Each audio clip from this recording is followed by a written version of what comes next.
Joining me now, Brian Cannon. We love having Brian on because he's a redistricting genius.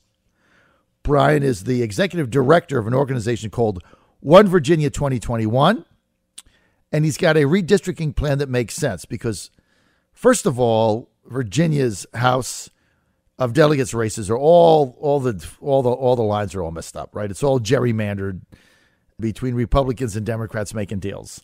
So that got tossed out by the courts, and then they came back with a judge naming a college professor in Irvine, California, a mere 3,700 miles away.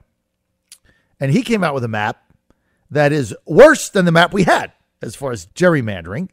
And of course, what his map did was try to take out the two biggest fundraising Republicans left in the House of Delegates, Kirk Cox and Chris Jones.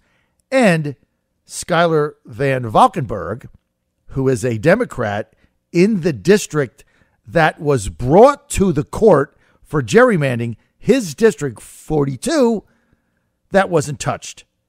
Now, if there's any logic to this, somebody will have to explain it to me. So, enter stage center, Brian Cannon. So he starts One Virginia 2021, and he comes up with this brilliant plan for fair redistricting. And it's got to go on the ballot. And from nowhere, he's gained momentum. And he is back yet once again to explain the process and all his redistricting fairness. Brian Cannon, good to have you, man. Hey, John, glad to be on here, man. Thanks for the warm intro. Before you started, can I say I downloaded your app last week, or this the first of this week. It's great. The new one on the iPhone works really, really well. So kudos to you for that. Thank you for that. Thank you. I really appreciate that. It only took 9 months. It's like having a baby, I guess. But finally we have it. Good things, as my wife says, John, good things happen to people who wait. Right. So, Brian, we've been waiting for redistricting. We've been waiting for redistricting a long time, right? The thing is a mess. Yeah. And the map that the college professor came out with in Irvine, the map was designed to take out the two biggest fundraising Republicans in the House. I mean, it's so obvious it's a joke, but that's probably what they're going to have to deal with now. Walk everybody through the One Virginia 2021 plan. So there's two plans in the General Assembly right now. One's from the House, one's from the Senate. The Senate one passed 40-0, and that has a commission. The structure of this commission is critical because you don't want one party to be able to get over on the other party. The Senate plan has 8 sitting legislators, 4 from the House, 4 from the Senate, equal from the parties, and importantly, 8 citizens. And they're chosen kind of a jury selection process. But it would be 8 citizens, some R's, some D's, some I's.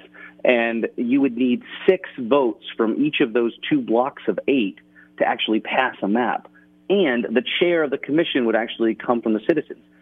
On top of that, there's also some transparency requirements, which would mean open data, open meetings. So we as citizens could serve as watchdogs on the kind of any political shenanigans that might crop up. A lot of people have said, okay, where would the citizens come from? Because we get the 8 Republicans, 8 Democrats, and you need, there's a total of 8, and you need 4 of each, so you need 6 for them. But then you're going to have 8 citizens. And of course, the big question is, okay, where would they come from? Are they biased, et cetera? How would you determine who the citizens are and then who the chairperson is? Yeah.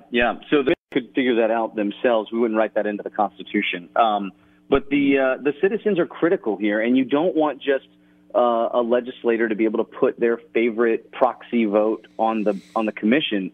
In fact, John, when we get this reform, come late 2020, early 2021, when the application process to Virginia citizens, I'm going to be right back on this show asking all your listeners to apply because we need a bunch of Virginians to apply, and then we'll have 5 state circuit court judges serve as a selection panel, and what they did in their day job was seat juries.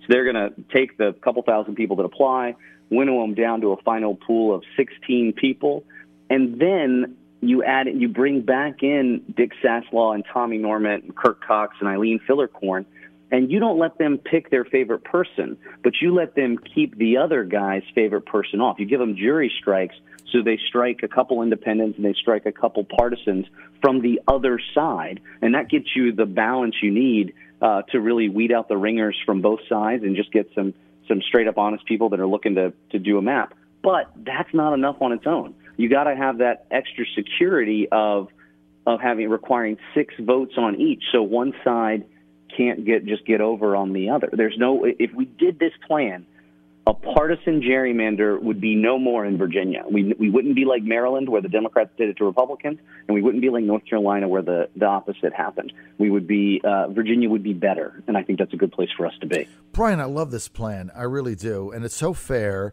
and it makes so much sense, and you're getting citizens involved and giving the partisans an opportunity to do the right thing. So it's so much better than the nonsense that is going on right now. And you're exactly right, because the Republicans take over, they gerrymander it. The Democrats take over, they gerrymander it. And then when it's split, they gerrymander each other, make a deal. So, and they protect, it's like the Incumbent Protection Act, right? I mean, we had a situation, and I'm not calling anybody out, but we had a situation in the Senate where basically Saslow was a majority leader, and he got together with Tommy Norman at the time, the minority leader, and they fixed it so that all the incumbents got exactly what they wanted, right? I mean, that doesn't make any sense. That's like you said to me a month ago when we met, you said, we want Virginia picking their representatives, not representatives picking their Virginia voters. So this makes so much sense, and it's fair, and it's stable and sustainable. It can endure. So how do you get this in the Constitution of Virginia? What is the amendment process? Walk us through it and where we are now, Brian Cannon. Sure. So we have to pass the General Assembly now. We've got a good opportunity to do it. So if people want to push for this, they can go to reformvirginia.org, and there's some ways to take action there. But we got to pass it right now. It just needs a simple majority in both chambers. We know we have the votes on the floor to do the right thing in both chambers. Then next year, it's got to pass again in the exact same form. Next General Assembly session, which will be its own fight then. But the last step, and this is what we want to get it to Virginians to vote on this plan, is put it in the hands of Virginians in November 2020, which will be a pretty big year. In November 2020, let Virginians vote on this plan. And all we need is a simple majority, but polls show we've got like 78% approval for redistricting reform. See, I love this plan because at the end of the day, you have to then bring the plan to Virginia voters as an amendment, and they're going to go up or down, right? The other thing I love about this is if you can get it passed in 2019, regardless of the outcome of the 2019 elections going into 2020, doesn't matter who's in charge, the pressure on legislators of the party in power to now do the right thing, having it passed once, I think the pressure to bear on them to do the right thing is going to be tremendous. So I think if you pass it in 19, the pressure will be such to do the right thing, you'll pass it in 2020, regardless of how the elections come out. Does that make sense? That does. That's exactly right. People want reform. People don't want politicians rigging these districts. We can get some decent reform on the table right now. It's going to go. It's going to make it. It is, because it would be like if I'm a Republican in the House of Delegates or the state Senate and I vote for it in 2019 because it's fair, and I say it's fair, I'm voting for it. And then 2020 comes and I've got a bigger majority because of what's happened to the Democrats at the state level. And now I turn around and say, nah, I'm not going to vote for that now. Why? Well, because I can rig it better. I mean, there'd be no argument. Same thing if it flipped the other way. If you're, let's take any Democratic House member, if you're Mark Sickles in Northern Virginia and you vote in favor of it because he's for a fair process, and then the Democrats take over, it comes back in 2020 and say, no, I'm going to scrap it because now we can better rig the system for us. And I'm not calling Mark out. I'm just saying that as an example because I know him personally and he's fair and he would never do that. But I don't see how you could vote no if in 2020 if you voted for it in 2019. Yeah, that's exactly right. And we got 100,000 supporters around the state of Virginia, and we would raise some holy hell if we have folks doing the wrong thing on this. That's exactly what we have to do. And then it goes to the voters, and then the voters of Virginia decide And then you're going to get lines drawn after that's approved November 2020 ballot. Let's say it passes, and I think it will on the amendment. Now we go to where? Now it becomes what? Law, and the process would start when? When would the actual redistricting, drawing of the map start, Brian? So the November elections in 2020 will be certified like a week after or so, and then that's in the Constitution. That's it. It's the new law of the land. And what we'll do is then that sets up. There'll have to be some state support to help set up the commission structure and the application process and everything. We'll be right there to be a watchdog on that process and to support it to get good folks to apply. And then we get the census data from the U.S. Census. We get the census data in usually late February of 2021. And that's the data we use to determine who moved where and how big the districts are, because all the districts, universally people agree we should have equally populated districts, right? We won't want, a ton here and not a lot of people there. So that'll be the plan. They'll get to work and hopefully be finished by April or May of 2021, and we'll have a level playing field, and we'll let the hard work and merit determine elections instead of somebody's creative cartography.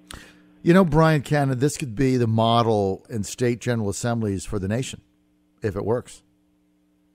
Right? Oh, absolutely. And other states are looking at us. North Carolina, Maryland, Pennsylvania, other states are looking right at us to find out, well, what are we going to do here?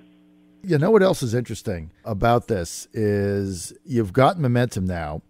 And so if you can get this done the right way, then redo the maps, because obviously the ones that I don't think that SCOTUS is going to overturn what's been done. So I think they're going to have to live with whatever the maps are now, but then you guys will do it the right way. Now, let me give an honest disclaimer to everybody. Brian Cannon, who was the executive director of One Virginia 2021, who came up with this whole thing. Brian has been fighting for this, for redistricting, for a very long time. And I used to blow him off like a cheap suit in the rain, because I'm a Republican, and the Republicans had a 68 to 32 supermajority, and they drew all the lines. And so I didn't care about redistricting. I'm like, I like the districts where they are. We have a 68 to 32 majority. So, Brian, I'm all booked up for the next, 18 months.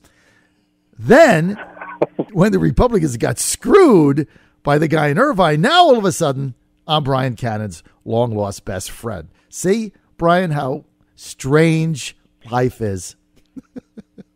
You're the Don Beyer of radio, John. The Don Beyer of radio.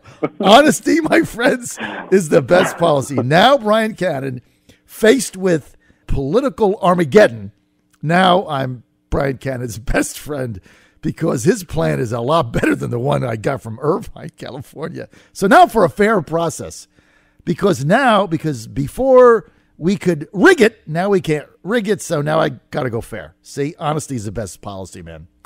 But you've turned, it's like, I almost feel like it's like a recovering alcoholic, right?